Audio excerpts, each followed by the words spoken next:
बिस्मिल्लाहिर्रहमानिर्रहीम। अस्सलामुअलैकुम मोहतरम सामीनो नाजरीन, तमाम अपनी माओं और बहनों से मोदबाना गुजारिश है कि खुदारा अपनी अफवाज पाकिस्तान के लिए खुलूस दिल के साथ बहुत ही ज्यादा दुआ कीजिए कि अल्लाह रब्बुल इज्जत उनको अपने हिफ्ज़ो अमान में रखे।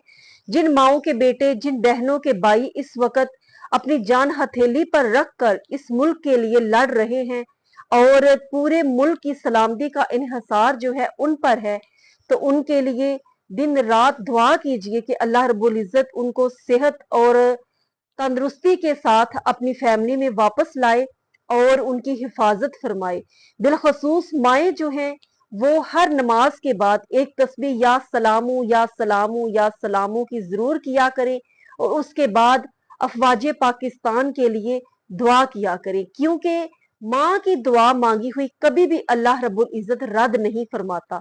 ये वो हस्ती है जिसकी दुआ अल्लाह रब्बुल इज्जत अपने बच्चों के लिए कबूल फरमाता है। और वो बेटे जो इस वक्त अपनी जान हथेली पर रखकर लड़ रहे हैं, वो सिर्फ किसी एक माँ के बेटे नहीं हैं, वो पूरी मुल्क की माओं के बेटे हैं, पूरे मुल्क की बहनों के भाई हैं और सबका ये फर्ज है कि उनकी सलामती के लिए दुआ करें।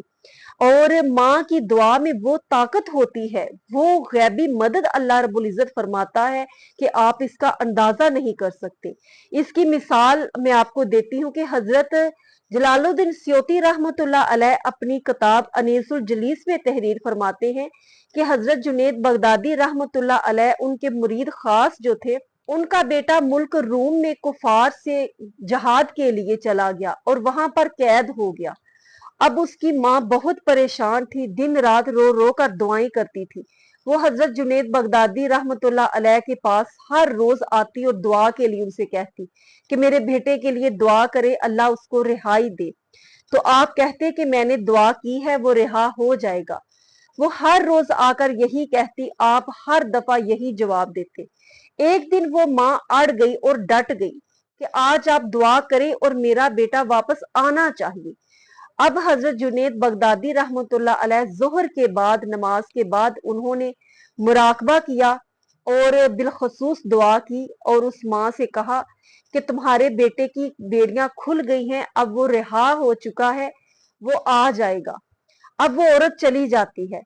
3 दिन के बाद उसका बेटा रिहा होकर आ जाता है। जब माँ देखती है तो खुशी के मारे वो बेहोश हो जाती है और बेटे को लेकर हजरत जुनैद बगदादी के पास आती है। और वो जब देखते हैं तो कहते हैं कि मुबारक हो, तुम्हारा बेटा वापस आ गया है। अब वो माँ अपने बेटे से पूछती है कि बेटा तुम कैसे रिहा हुए? तो वो बेटा अपनी रोदात सुनाते हुए कहता है कि मुझे मेरे साथ और भी जो आदमी थे, हम सबको वो जेल से निकाल कर बादशाह की तरफ ले जा रहे थे कि रास्ते में मेरी बेड़ियां गिर गई। अब उन अहलकारों ने मुझे मारना शुरू कर दिया कि शायद ये मैंने किया है। उन्होंने दोबारा मुझे बेड़ियां डाली। अब वो बेड़ियां दोबारा गिर गई, यहाँ तक कि अब वो मुझे बादशाह के सामने जब लेकर गए तो बादशाह के सामने मुझे दोबारा बेड़ियां डाली गई और फिर वो बेड़ियां खुल गई और नीचे गिर गई। बादशाह बहुत हैरान हुआ और उसने पूछा कि ऐसे क्यों हो रहा है? तो दरबार में मौजूद एक पादरी ने उस लड़के से पूछा बेटे से कि क्या तुम्हारी माँ जिंदा है? तो उसने कहा हाँ, मेरी माँ जिंदा है। तो उस पादरी ने कहा कि बादशाह सलामत, इस लड़के को छोड़ दीजिए ताकि ये अपनी माँ के पास जाए और उससे मिल सके। मुझे अंदेशा है कि अगर हमने ऐसा ना किया तो उस माँ की बददुआ से हमारा मुल्क तबाह ना हो जाए। यानी कि एक माँ की मुस्बत शुआओं ने बेटे की हिफाजत की और बेड़ियां भी जो है वो उसका कुछ ना बिगाड़ सकी। इसी तरह हजरत इमाम बुखारी रहमतुल्लाह अलैह, उनकी वालदा का वाकया बहुत मशहूर है और दुआ की ताकत नजर आती है कि बचपन में उनकी बेनाई चली गई थी और माँ रो रो कर दिन रात दुआएं करती रहती थी कि या अल्लाह मेरे बेटे की बेनाई लौट आई। इसी तरह एक रात वो सोती हैं तो ख्वाब में हजरत इब्राहिम अलैहिस्सलाम उनकी जियारत होती है और आप फरमाते हैं कि तुम्हारी दुआ कबूल हो गई है, तुम्हारे बेटे की बेनाई लौट आई है।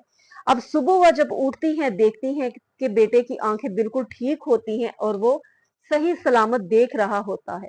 तो इससे अंदाजा लगाइए कि माँ जो है उसकी दुआ में कितनी ताकत होती है, कितनी पावर होती है। और अल्लाह रब्बुल इज्जत माओं की दुआ कभी रद्द नहीं फरमाता।